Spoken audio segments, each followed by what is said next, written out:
अब तुम भी कैद रहो। अनया की आंख खुलती है, लेकिन वो बिस्तर पर नहीं है। वो अपने घर के ड्राइंग रूम में फर्श पर बैठी है। आंखें खुली हुई है और उसका चेहरा शांत, जरूरत से ज्यादा शांत। अगले दिन का सूरज चढ़ा। अनया न्यूज चैनल के ऑफिस पहुंचती है। वो ऑफिस की लाइब्रेरी में जाती है जहां उसकी यात्रा शुरू हुई थी। वहीं टेबल पर एक पुरानी किताब खुद ब खुद खुल जाती है। पन्नों के बीच से एक कागज निकलता है।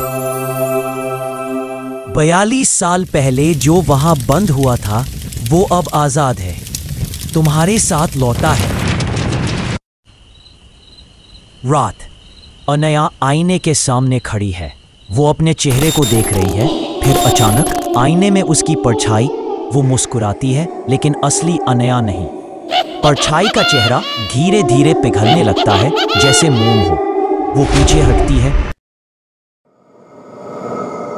रातों को अनया नींद में चलने लगी है, कभी सीढ़ियों पर, कभी बालकनी में खड़ी हवा में किसी से बात करती। दरवाजा फिर से खुलेगा और इस बार कोई वापस नहीं जाएगा। वो अपने कैमरे की पुरानी रिकॉर्डिंग देखती है। आखिरी वीडियो में उसका चेहरा धीरे धीरे किसी और में बदलता है। कैद रहो।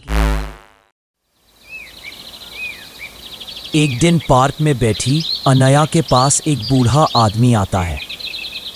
तुम वहां गई थी, है ना? आपको कैसे मालूम? जो वहां बंद था वो हर पीढ़ी में एक को चुनता है। इस बार तुम्हारी बारी थी।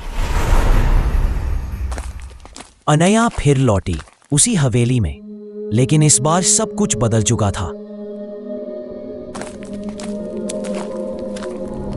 वो अकेली चलती है, सिर्फ एक टॉर्च और एक पुरानी डायरी साथ है। रास्ते में दीवारों पर चित्र उभरते हैं, सैकड़ों चेहरों की तस्वीरें, सब एक जैसे डर में ठिठके हुए।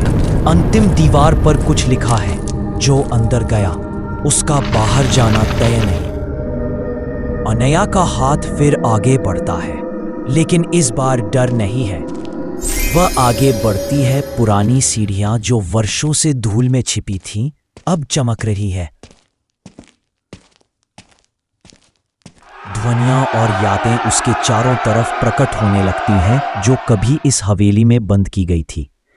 एक कमरे में उसे वही चेहरा दिखता है, उसकी जैसी शक्ल, वही आंखें। वो लड़की रो रही है। अनया धीरे से पास जाती है। तू बाहर है तो मैं अंदर क्यों हूं? तू भूल गई सब कुछ, लेकिन मैं अब तक जिंदा हूं। मैं तेरी दर थी। अनया दीवार पर हाथ रखती है और उसके हाथ से नीली रेखाएं फैल जाती है। दीवार पिघलने लगती है। वो लड़की बाहर आती है।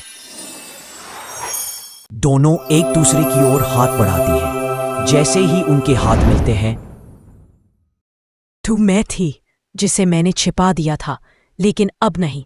अब मैं तेरे साथ हूं। हम अधूरे नहीं हैं, हम पूरे हैं, साथ में।